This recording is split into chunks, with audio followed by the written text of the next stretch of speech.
so excited to bring you evidence-based nutrition information focusing on addressing the root cause for imbalance.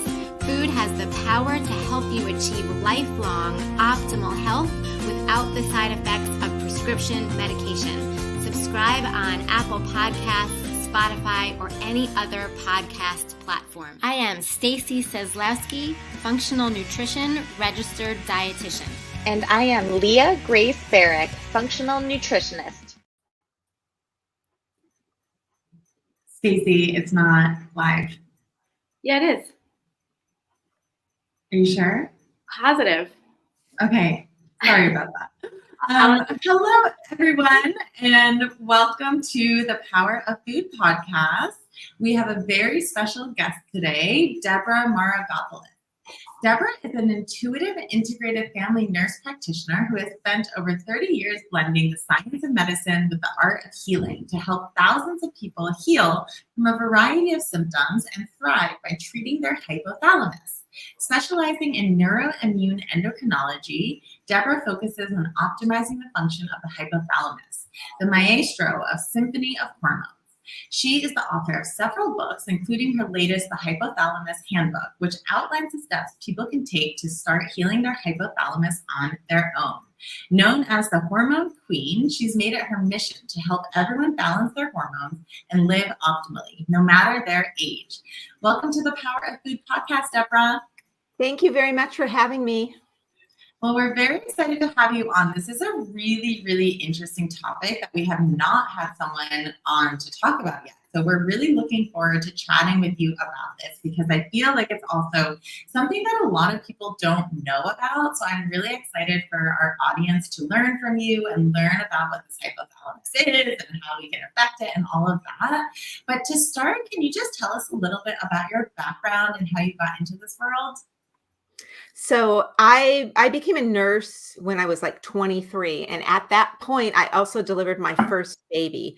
And my first baby was born intersex, although we didn't have that terminology at the time. But in order to kind of save this child from, the medical melee of issues, I had to learn hormones and receptor sites right from the get-go. So I went back to grad school and I started learning more about how the body works at a deeper level, the pathophysiology, but really found there wasn't much out there in terms of the deeper aspects of endocrinology.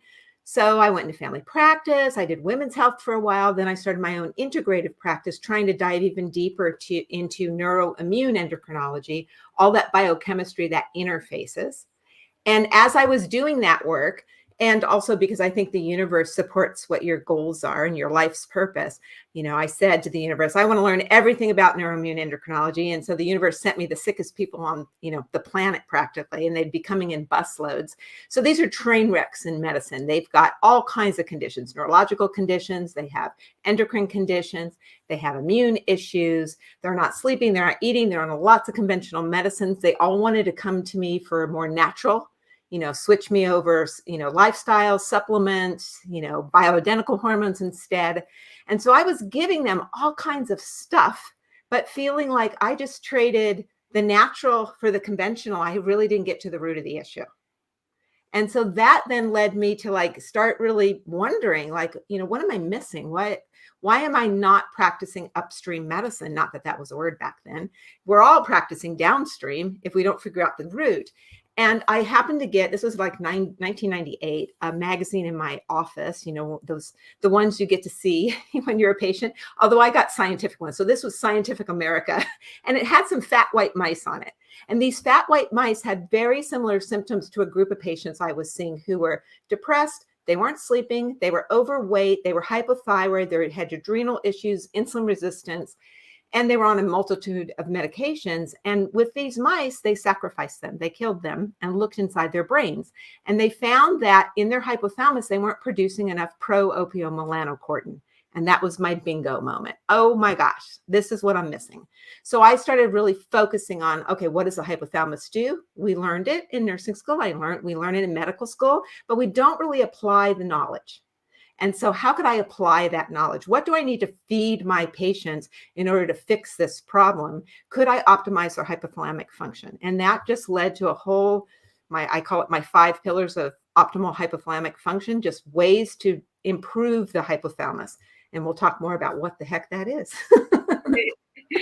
Well, thank you for describing that story, that background story to us. And I can't tell you how often I am talking with my clients about the fact that their brain is at the root of the symptoms they're experiencing, and yet they haven't yet gone there yet. Their first thing to do is, well, I started removing one food after the next because I just know I can't digest food well, and I'm always stressed, and I can't, and I can't figure out. I go exercise more because I just can't get rid of this stress, and it's all these things they're trying to do, but none of these things are truly giving them the cure, or the helping them resolve their issues.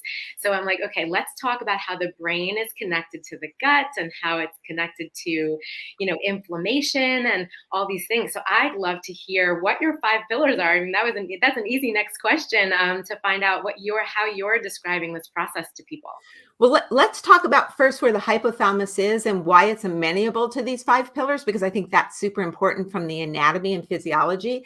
So your hypothalamus, if you had to put your finger right between your eyebrows, it would be in the center of your brain. It sits right above the pituitary gland. Most people remember that little P that's hanging there. And that's the one that we can access via blood. We can see pituitary hormones, and then we can see endocrine hormones. But the hypothalamus is above that, but it's below the blood-brain barrier. And that is really key to how nutrition works for the hypothalamus. It's exposed to everything you eat. It also misses everything you're not getting. It's exposed to your toxins. It's exposed to viruses. It's exposed to the environment. About 4 out of the 5 of your senses run through the hypothalamus. It controls everything in your body. There isn't anything it doesn't have its finger on the button. So when I call it the maestro, the symphony of hormones, I'm talking about all your biochemistry. So when we say gut brain, it's not the brain, it's gut hypothalamus. It's specifically the hypothalamus that talks via the autonomic nervous system to the gut and receives the gut hormones and responds appropriately. It talks to your fat cells. The new anti-obesity drugs are all about hypothalamic triggers, those receptor sites in the hypothalamus. So it is super key to everything that we do and everything that our body does. And we ignore it.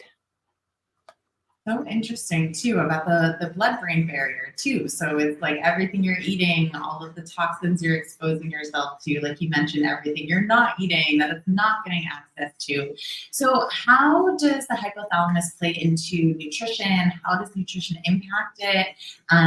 Tell our audience a little bit more about the relationship between what you're eating, what you're not eating, and the hypothalamus. So the hypothalamus basically is functional, meaning it's working properly. I don't want to give you one more analogy so that I like my patients to have little pictures in their head. So if you imagine that the hypothalamus is the operating systems of your computer and your hard drives, your body, and all your software programs are your neurotransmitters, your immune factors, and your hormones, the hypothalamus is the operating systems. That's how important it is. You can't operate this human computer without that. Okay. That includes the brain and the body. So with that being said, we have research that shows that hypothalamic dysfunction is microinflammation of the hypothalamus. And that microinflammation, and this is scientific research, we see it in animals, we see it in humans, that overnutrition, specifically with fats and trans fats and high sugar diets, causes severe microinflammation in the hypothalamus. And that sets up the cascade of metabolic disorders. Insulin resistance, hypertension, hypercholesteremia, heart disease, stroke. It also influences your immune system and your endocrine system. Okay. But we also know undernutrition can do the same thing. So when you're not eating enough calories, and starvation can cause a hypothalamic inflammation. And we know that malnutrition, so if you're eating the standard American diet, which isn't very rich in phytonutrients, you're also going to experience hypothalamic inflammation, and that will affect how everything runs. Most people don't pay attention to it until something goes off. Their adrenals aren't functioning, their thyroids aren't functioning, they can't get pregnant. They're inflamed all the time. They have an autoimmune condition. They're depressed. They're anxious. And then they start thinking about, maybe I should feed my body something different. So it's super important we pay attention to it, but understand that, everything you're putting in your mouth, your hypothalamus is choosing to help you survive by those nutrients. That is its main goal. That's its mission, is to help you survive. So if you're not getting, for instance, let's say enough amino acids to make serotonin, your brain is not going to get it first. The hypothalamus will not give it to the brain. It'll give it to the heart first, because the heart is more important for survival than the brain. And then it'll give it to the gut, and then it'll give it to the brain. So it's the portal between everything your body's being exposed to and what the brain needs. The brain can function for a long time just on glucose and some fatty acids. Those extra amino acids, the hypothalamus will siphon out according to how much you're actually giving it. So if we have, let's say, spent a significant amount of time not eating, not doing the right things, not, let's say, overeating or undereating, can we heal the hypothalamus? Can we? Yes. Yes, you can. You can make dietary changes to heal the hypothalamus. There's also some other lifestyle things that you can do to heal the hypothalamus that affects it drastically. So food is a huge aspect of it, but there's other things to do as well.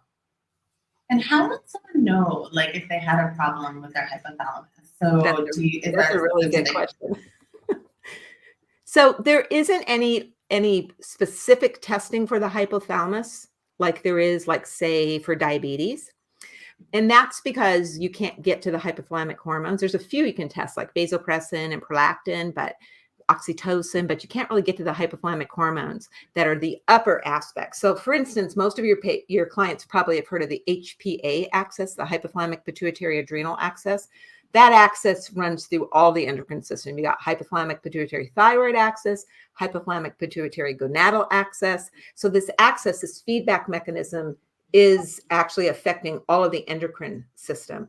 The hypothalamus itself is very, very amenable to medications and toxins, et cetera. It'll take it all up and make decisions. But trying to get to the hypothalamus to figure out what's going on biochemically through blood work, saliva testing, urine testing, stool testing, we can't see it. So it almost takes like a medical detective. It's more like field biology. So when I'm looking at a patient, I'm looking at all of their endocrine hormones I can measure with pituitary hormones to look at that nice seesaw negative feedback balance. And I'm looking at inflammatory markers, all the things that I know are affecting the hypothalamus. And I'm putting it all together. And it's kind of like I'm a field biologist and I see scat on the trail. And I know it's coyote scat, and I can see if she's in estrus, I can see what she's eaten, if she's healthy, she's got parasites, but I've not seen the coyote. So all this, so you have to learn all those other factors. That's part of the blood work. A lot of it's in the history.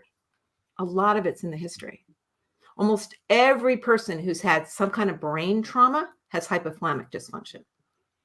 So if you've had that's a typical question I ask, have you been hit on the head enough to lose consciousness, have a concussion? That's going to cause some hypothalamic dysfunction. And then, of course, the nutritional aspects, not eating enough, eating too much, certain diets will affect it as well. And stress, chronic stress actually affects the hypothalamus. We have MRIs that show that the hypothalamus actually looks different. Its anatomy is changed by chronic stress. Are some other ones things like infections, like EBV, or medications like toxins? Yes, those are all the things that can cause hypothalamic dysfunction. So you've got your, toxins in the environment, especially endocrine disruptors like BPA. You've got your heavy metals, your pesticides, different things like that. You also have, one of the reasons we have some hypothalamic research now, which back when I was first doing my work wasn't there. And now when I was started to write my book, the Hypothalamus Handbook, I couldn't stop putting references in, and the publisher's like, you need to stop and let us publish this thing, because there's new research coming constantly. I have a Google search for it. And it's because of COVID-19. Long COVID is hypothalamic dysfunction. So they've actually have started to do more research, and the anti-obesity drugs are showing us research there, and metabolic syndrome. We're seeing way more research. If I put in anything with the hypothalamus and any other diagnosis, I can almost always find some kind of research somebody has done, at least on mice, if not all the way up to humans, and made some conclusions on hypothalamic function, which neurons, which pathways have affected this outcome.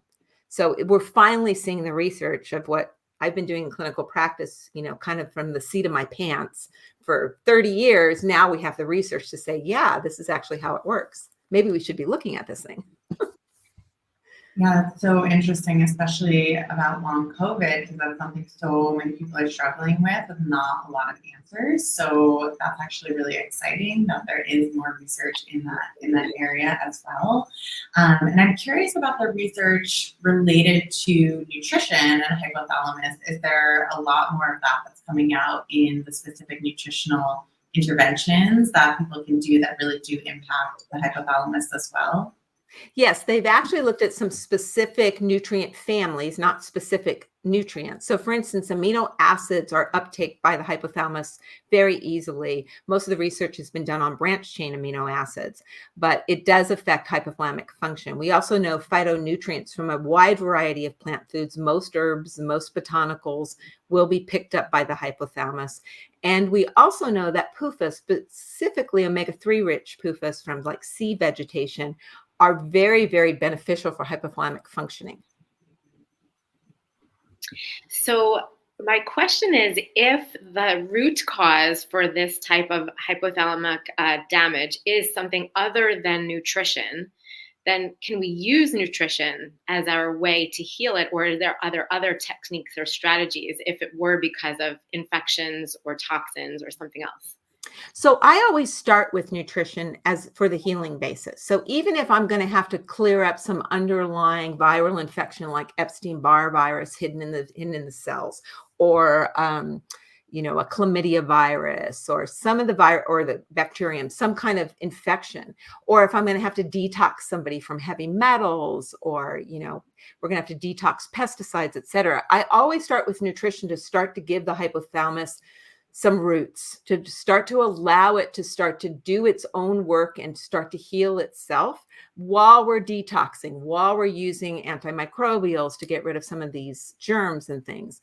And I always look at the gut. The gut is a huge piece of it. So if I'm going to try to use nutrition to heal the hypothalamus, which is the basis of most of what I do, and they can't absorb properly, and although there's the hypothalamic gut axis that I've got to consider, I also have to heal up the dysbiosis in the gut and heal up the lining of the intestine and make sure they can absorb, especially these nutrients that I'm asking their body to absorb. I can't just have them eat more protein if they can't break it down and absorb it into the amino acids the hypothalamus needs.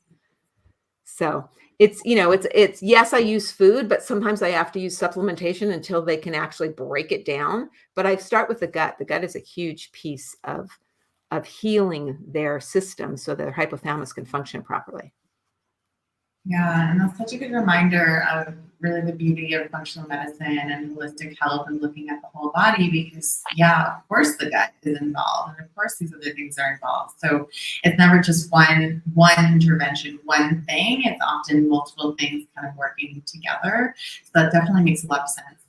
And I know you have 5 pillars that you use with your patients for helping them heal the hypothalamus. Can you share a little bit more about what that entails? Absolutely. So number 1 would be nutrition, and just a basic diet that usually works for the majority of my patients, their age groups, their genders, etc., would be the Mediterranean diet. It's plant-based. I mean, I'm not talking pasta and pizza. I'm talking, mostly produce, legumes, whole grains, making sure they're getting enough protein through either dairy, eggs, fish, fowl, less red meat. It's, okay with a little sugar, okay with a little wine, but it's not so restrictive, and it's fairly easy to follow. And it's pretty much covers the gamut when you look at dietary regimes in terms of different big diseases like heart disease, stroke, cancers, anti-obesity, diabetes. The Mediterranean diet, people who follow it religiously are usually cleaner in those aspects. So it's a good basis for the hypothalamus.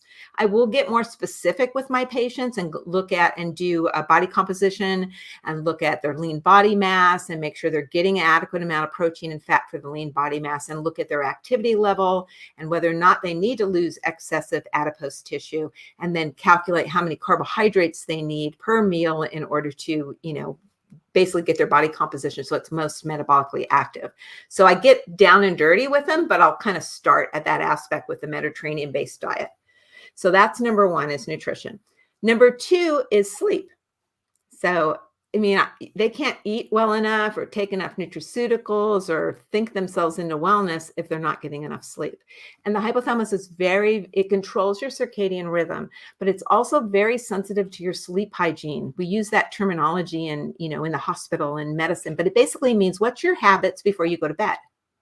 Because as soon as you start those habits, your hypothalamus goes into the nocturnal mode. So, and you need to do it long enough to change your circadian rhythm. Your hypothalamus is super sensitive to light messages.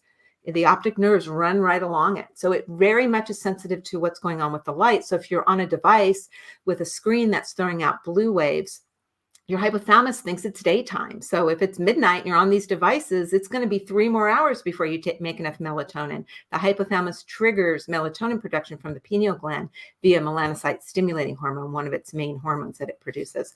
So you need to have a good sleep hygiene, a good sleep routine. I prefer a real book instead of looking at a screen before you go to bed. Turn off all those lights, sleep in the dark, get comfy. Your room temperature is important. We sleep best. The hypothalamus needs it a little bit cooler, between about 60 and 67 degrees or so. So a little cooler. If the room's too hot, you can't sleep as well. And make sure you go to bed so you have most of your sleep during the nighttime. Now, the issue is people who work graveyard shifts, they need to be sure that they're really, really sleeping in a completely dark space so they can make those dark nocturnal hormones.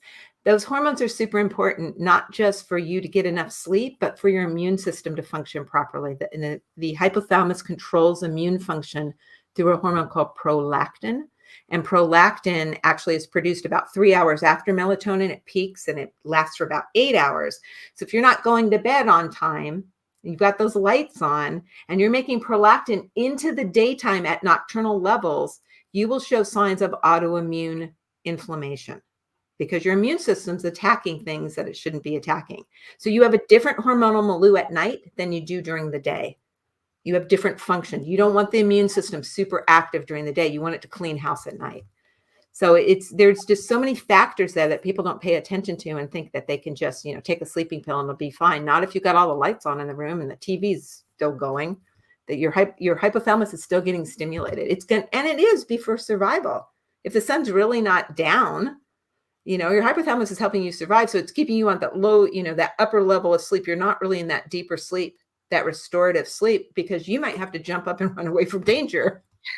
You're obviously sleeping out in the open. This is not healthy. So that's number 2. Number 3 is activity. Being sedentary is the new smoking. You've probably said that to your clients. And most people today, because we look at us right now, we're all sitting in front of a computer doing our work. We sit down too much. We don't move around enough, and we don't have physically active jobs. So we have to actually institute exercise, physical activity into our daily life. When you're not physically active, your hypothalamus slows your metabolism. You don't need to burn that much energy. And that slower metabolism means there's an increase in toxin buildup, and you're going to gain some, adipose tissue that you may not be healthy or you may not want. So it also affects how fast you age. So being active actually kind of slows down that aging process as well, not just to the brain, but the cells of the body. So trying to be physically active is really important. And whatever you can do, that's with my patients. So start with small.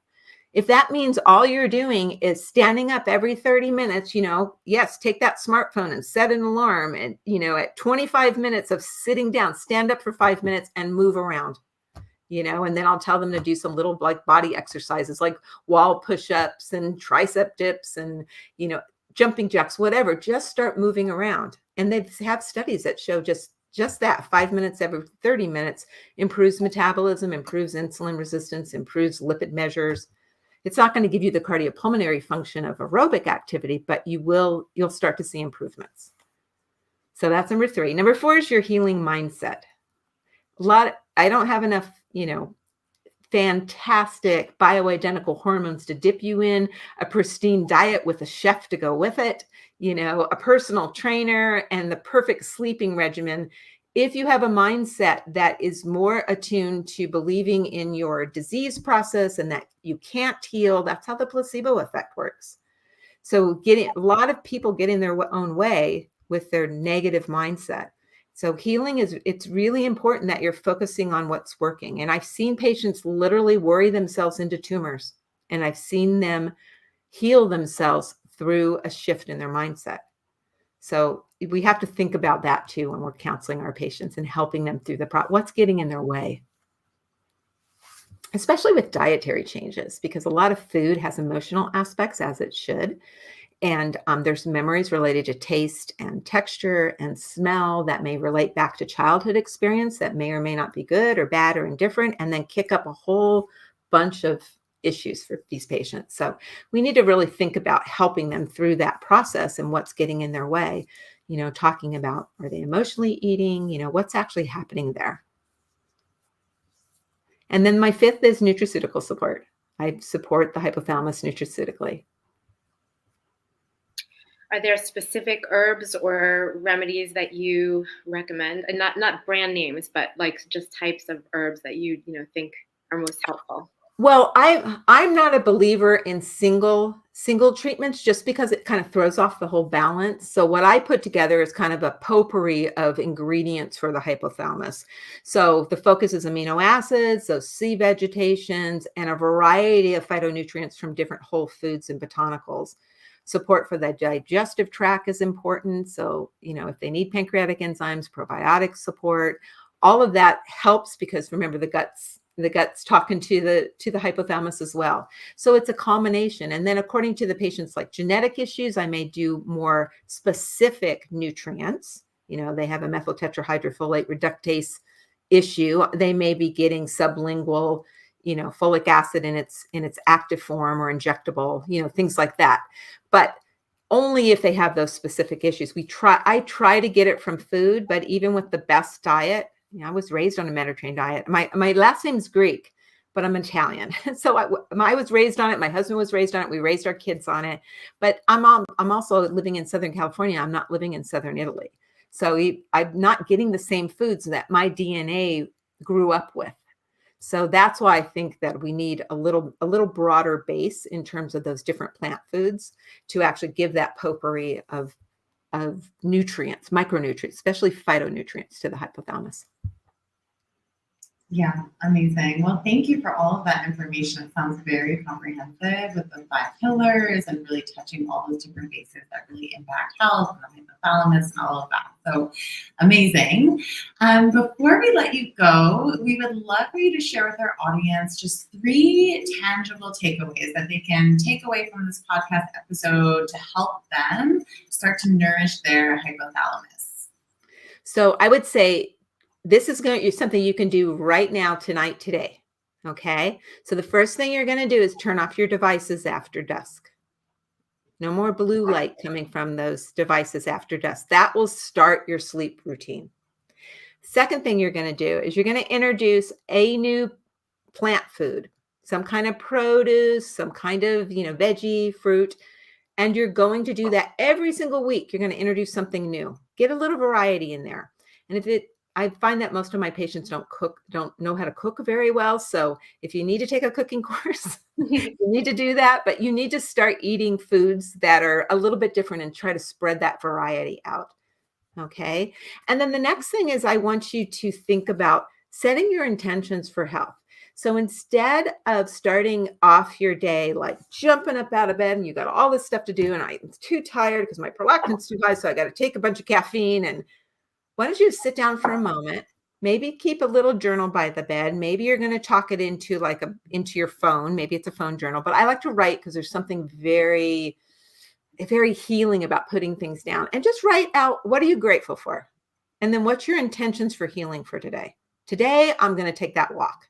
Today, I'm going to try, this vegetable. Today, I'm going to be sure that I get in bed by 10 o'clock.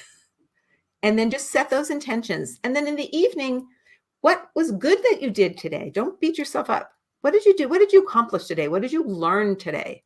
It helps to set looking for more positive things. And if it's something you didn't do properly, okay, I didn't fit the exercise in. What got in the way and how could I change that? And let it go and go to sleep. You really packed in such good information into this short podcast. So thank you so much. And you gave some really tangible, actionable, recommendations that people could just start today that would have significant impacts on their health. It's these little things, we always think it's just so complicated because oftentimes we have so many different things kind of like address that are impacting the way we feel each day, and we can't like pinpoint what is causing all of these different things. And a lot of times they are all connected, and it really just takes these really impactful lifestyle little small modifications to make everything fall into place. So thank you so much for sharing. Would you give our audience a little information about where they can find you? You can find me at genesisgold.com. That's my website. And my email's there, and I've got hundreds of blog posts there, YouTube channel, the whole bit, lots of education. All my books are on there. You can find them. You can find my books on Amazon, but you can definitely get a lot more information on the website. I also have like a free training. I call it Hormone Reboot Training, which is like education about all those pillars we talked about. So that's another thing that you can sign up for and just get some more information. I think education is key to empowerment, to changing our health. Thank you so much. This has been really fun. I know our audience is going to love it. Thanks for coming. Thank you. Thank you. Thanks so much for listening. If you found this episode helpful, we'd love if you left a rating and review and shared it with someone else who would find it helpful. You can find more information about Leah at gracefunctionalnutrition.com and get in touch with her through email at leah@gracefunctionalnutrition.com or on Instagram at gracefunctionalnutrition. To find more information about Stacey, you can find her at healfromfood.com, email her at stacey@healfromfood, or on social media at healfromfood. See you next time.